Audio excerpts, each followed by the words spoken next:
In my basement again, talk about the UNIFI stuff, Ubiquiti server. My wife said I needed some sort of intro, but I'm not doing that. So yeah, I don't make my channel's not monetized. I don't make these videos to make money or anything. It's for fun. Somebody said something.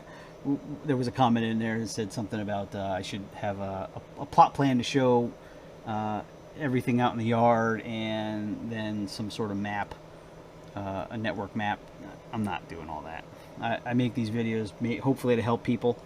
I don't make money off them. I don't monetize my channel, so I'm not getting that deep involved in it. I shoot it on a GoPro that's 8 years old, and I use the free the free GoPro studio software to edit these, which is also probably 10 years old at this point.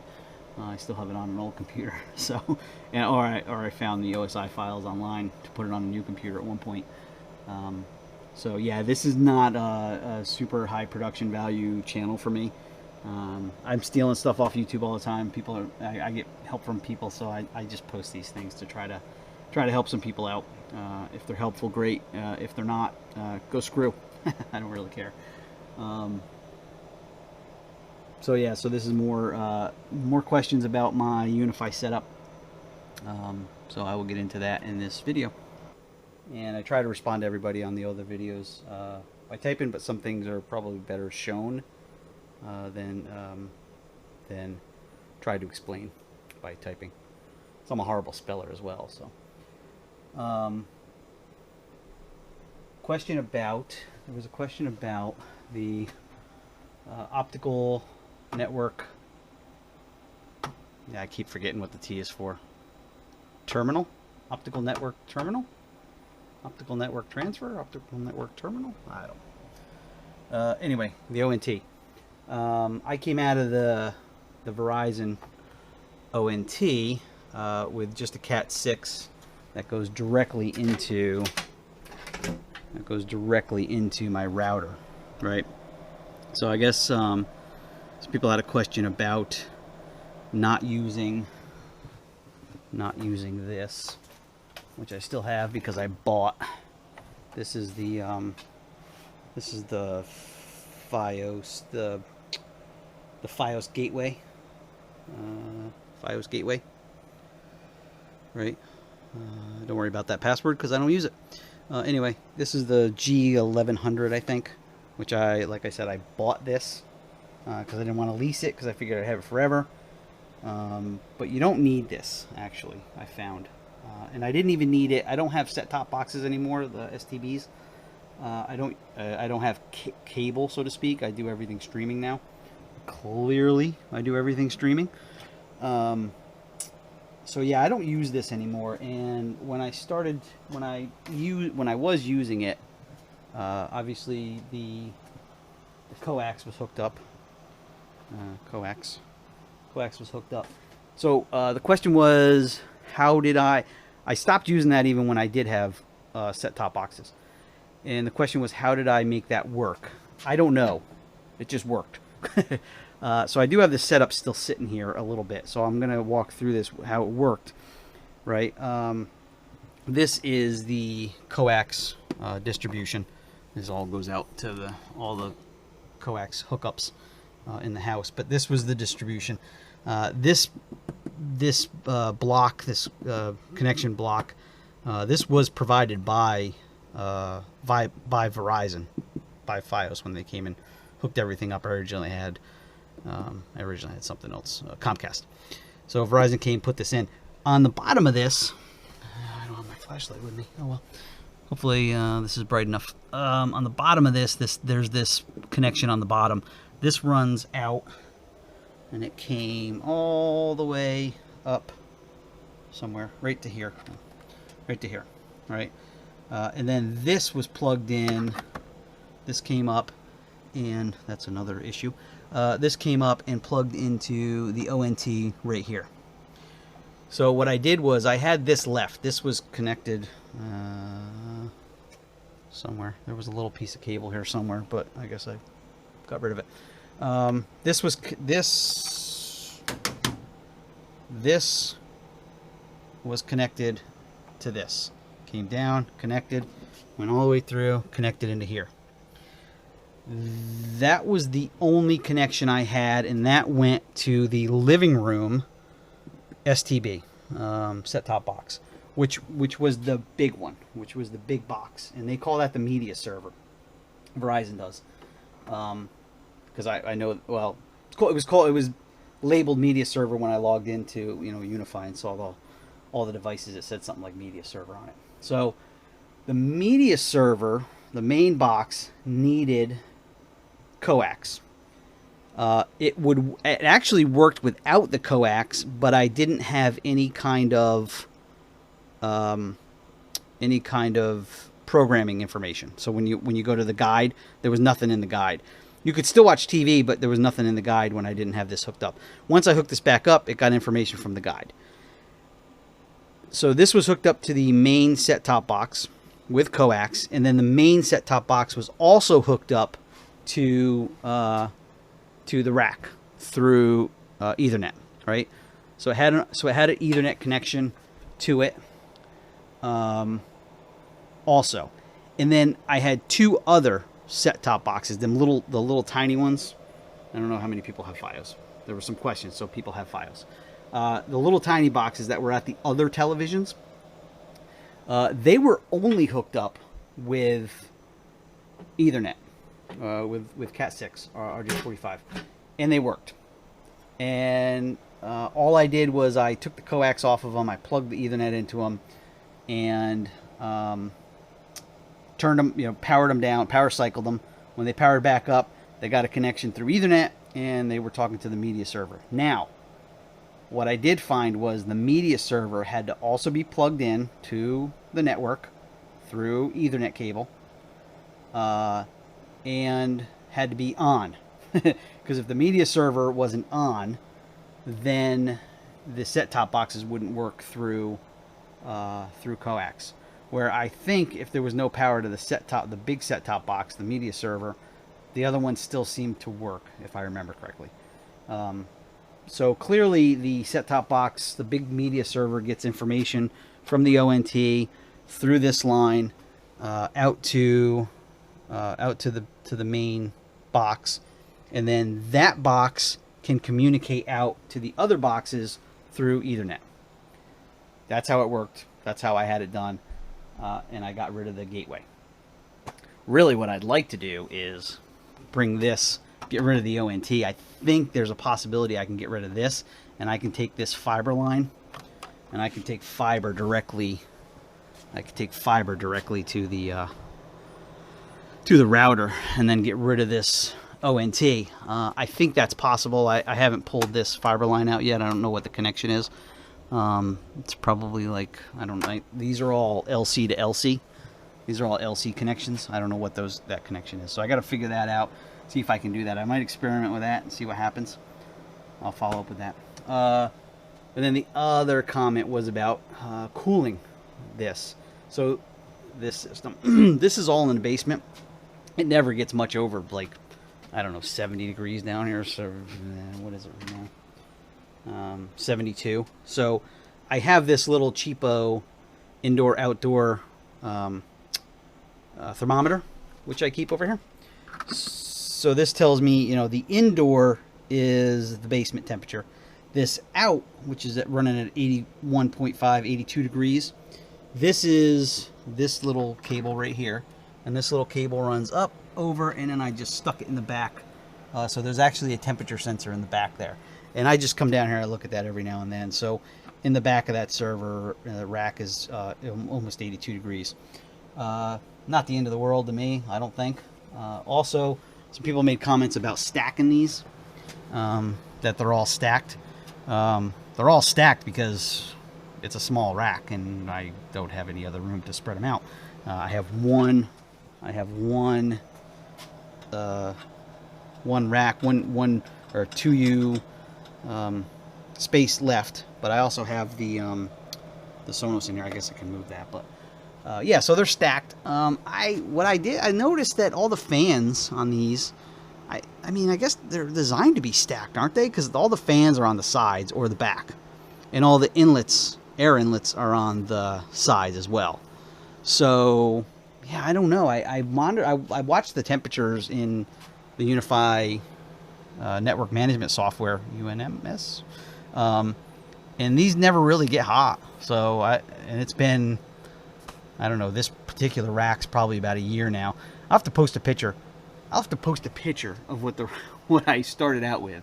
I will do that. I'll cut right here, I think, and stick a picture in of what the what the system looked like before I put it in a rack.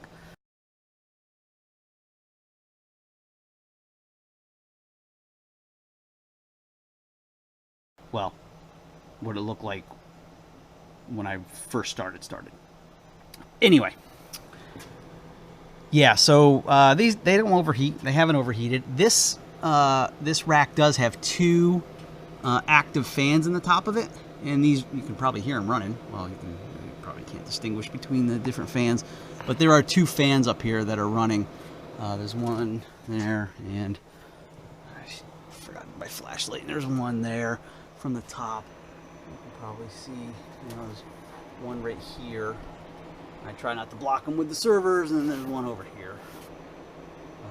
So that's how so the rack itself is actively cooled, and then each unit obviously has fans on it. So that's that. Next question was surge protection and battery backup. I don't have a battery backup in the rack. It's right here.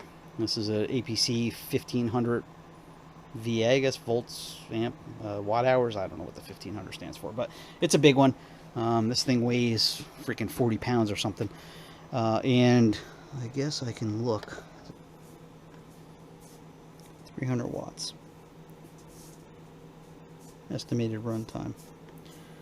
So my estimated runtime is 47 minutes at that wattage load.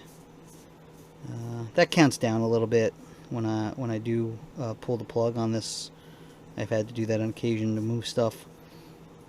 So I noticed that'll probably, realistically, that's a little over 30 minutes, 35 minutes probably. So I've got a 30% load on it right now, and that runs everything you see here is running.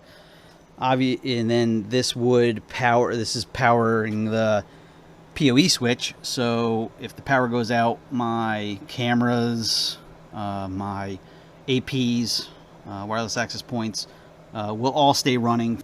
So that hopefully that answers the question on the Verizon FiOS stuff. The heating or the cooling of the rack hasn't been a problem. It stays relatively cool in the basement. At some point, if I ever clean this freaking mess up, don't judge me, and finish the basement, this would be in probably a finished room, and then maybe it would get hotter, but currently the basement stays pretty cool, so I don't really worry about it. And then the battery backup, which is pretty big battery backup. I don't remember what I spent for that thing, but I'm sure it wasn't cheap, as any of this was. And the other thing is, I didn't buy all this at once, right?